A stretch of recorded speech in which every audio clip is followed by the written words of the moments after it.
Et les 3 mots dans l'actu, ambassadeur, blasphème et discothèque. Le ministre français des Affaires étrangères convoque l'ambassadeur d'Israël après des tirs contre des casques bleus de l'ONU au Liban.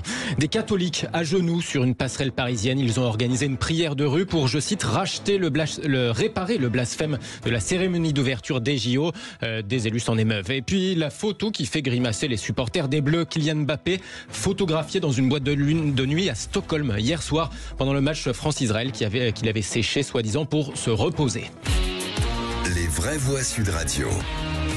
La France condamne la poursuite des tirs israéliens délibérés contre la FINUL. Communiqué du ministère français des Affaires étrangères qui convoque l'ambassadeur d'Israël à Paris. 2 casques bleus blessés, condamnation sans appel aussi du secrétaire général de l'ONU, Antonio Guterres. Je condamne évidemment le fait qu'une fusillade ait eu lieu contre un local de l'ONU en blessant des casques bleus. Cela constitue une violation du droit international humanitaire. Les casques bleus doivent être protégés par toutes les parties au conflit. Ce qui s'est passé est évidemment condamnable. Le chef de l'ONU, Antonio Guterres, avec la traduction de Majid Deimat. Pendant ce temps, le gouvernement libanais réclame un cessez-le-feu entre Israël et le Hezbollah. Les frappes d'hier soir ont fait 22 morts et 117 blessés, selon le ministère libanais de la Santé. Notez qu'à 18h45, à propos de guerre, de paix, dans le coup de projecteur des vraies voix, on va évoquer aussi le Nobel de la paix qui, lui, est décerné à une organisation japonaise de lutte contre l'arme nucléaire, une association constituée de rescapés des bombardements atomiques d'Hiroshima et de Nagasaki en 1945. Philippe Bilger, peut-être. Alors, en fait... Pardon Cécile, je pensais à autre chose. Vous pensiez à moi, là, vous étiez en train de... Non mais pardon. Allez, la suite.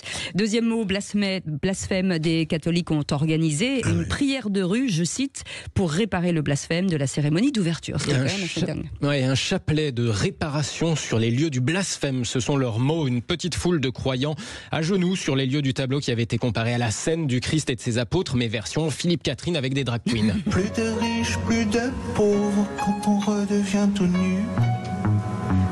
Alors oui, ils ont prié sur la passerelle parisienne qui a vu la cérémonie d'ouverture dont ils ne se sont toujours pas remis, comme pour racheter nos âmes, un peu comme moi quand je vais à Confesse pour racheter mes péchés après avoir entendu des insanités au sein de l'équipe des vraies voix. C'est très long alors.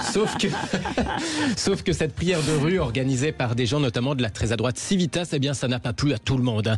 Cher Bruno Retailleau, écrit le sénateur communiste de la capitale Yann Brossa, 250 personnes organisaient une prière de rue dans le 7e. Le blasphème n'existe pas, les prières de rue sont interdites. Allez-vous remettre de l'ordre, demande Yann Brossa. Quant à Benjamin Amar de la CGT, il ajoute, je le cite, « Silence médiatique et politique, imagine le bordel si c'était des musulmans. » Voilà. Il n'a pas tort, Philippe Bilger. Oui, pardon Cécile, j'ai retrouvé ce que je voulais dire. Trop tard. Je voulais parler d'Israël, en fait. J'ai eu un petit problème de formulation. Je ne voulais choquer personne. Il n'a pas tort, mais tout de même, quel rapport entre Civitas, auquel je n'adhère pas, il faut être clair, ça n'est pas ma conception du catholicisme, mais ça n'a rien à voir avec les prières de rue qui se multipliaient à une certaine époque de la part des musulmans. Nicolas Corato. Un point sur l'action de Civitas. Rappeler à nos camarades catholiques, on a le droit de dire camarades catholiques, c'est permis. Vous dites ce que vous voulez, sans que c'est permis. Rappeler à mes camarades catholiques que le premier blasphémateur s'appelle Jésus, que le motif de la condamnation de Jésus-Christ à la crucifixion, c'est le blasphème. Et que employer ce motif du blasphème pour condamner des choses qui se passent dans l'espace public, quand on est catholique, ça n'est pas anodin. Et qu'il faut faire attention avec la manière dont on utilise cette notion. Et donc je dis à tous les catholiques que je croise, parfois les dimanches matins, que je pense qu'on serait plus utile à utiliser d'autres notions dans d'autres espaces et sur d'autres sujets que simplement pour effectivement organiser ce genre de manifestation qui ne me semble ni convenable ni très efficiente. Virginie Calmels. Pour répondre à Yann Brossard, je pense quand même qu'on l'entend peu quand il s'agit de prières de rue des musulmans. Donc il faut quand même pas exagérer. Ça va pas défrayer la chronique. C'est quand même extrêmement limité. Et le vrai sujet est ce qui vaut pour les uns vaut pour les autres. Oui, mais la différence, c'est que les prières de rue des musulmans, c'était aussi parce que justement, il n'y avait pas forcément des lieux de culte. Et c'est aussi pour ça que la France laïque a voulu aussi qu'il y ait des lieux de culte pour les musulmans. Et moi, j'y suis plutôt favorable une fois encore, parce que les prières de rue ou de cave, c'est pas idéal. Là, je pense que c'est au-delà. C'est pas tant une prière de rue, là. C'est une volonté de montrer qu'il y a des gens, et c'est vrai, et on peut pas le nier, qui ont été choqués par la scène, parce qu'il y avait des drag queens dans cette interprétation artistique qui peut être contestable. En tout cas, moi, ce que je retiens, c'est que quand même, le CIO a été obligé de flouter ou de supprimer ce passage dans beaucoup de pays du monde. Donc on ne peut pas ignorer qu'il y a des personnes qui ont été choquées. Bon voilà, ça fait une petite manifestation, somme toute très pacifiste. Je pense que Yann Brossard fait de la provocation à Bruno Retailleau pour essayer de mettre de l'huile sur le feu, comme si il acceptait la prière de rue des catholiques et refusait la prière de rue des musulmans. Ne tombons pas, je pense, dans ces extrémités un peu ridicules. Allez, on y va. Troisième mot, discothèque. Kylian Mbappé a séché le match France-Israël hier et une photo a du mal à passer. Oui, le capitaine des Bleus n'était pas présent pour la rencontre. Il avait besoin de repos. C'est ce qu'avait indiqué Didier Deschamps. Sauf que... Sauf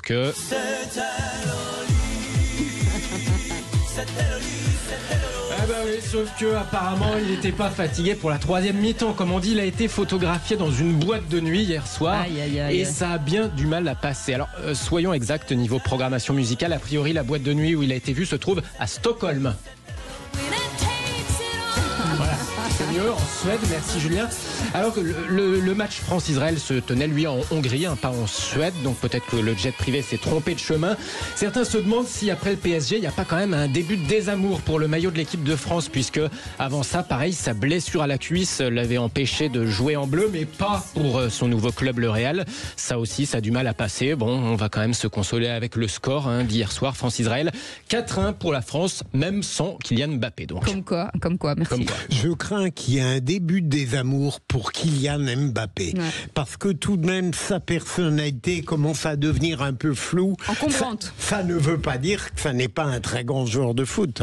Nicolas. Oui, moi j'aurais envie de dire, tout comme par rapport à la cérémonie d'ouverture des JO, si on pouvait laisser les artistes et les sportifs tranquilles, les artistes faire de l'art, les sportifs exercer leur sport et éviter de les ramener toujours à un contexte politique qui n'est pas leur contexte. Ils ne sont pas assignés à des messages et des symboles politiques. Oui, mais il faut se taire parce qu'Mbappé avait dit... il ne faut pas se taire. Le petit qu'ils aient le droit, comme tout citoyen, de s'exprimer, mais qu'ils ne soient pas obligés de s'exprimer. Vous savez ce que disait Roland Barthes, le fascisme, ça n'est pas l'interdit, c'est l'obligation de dire.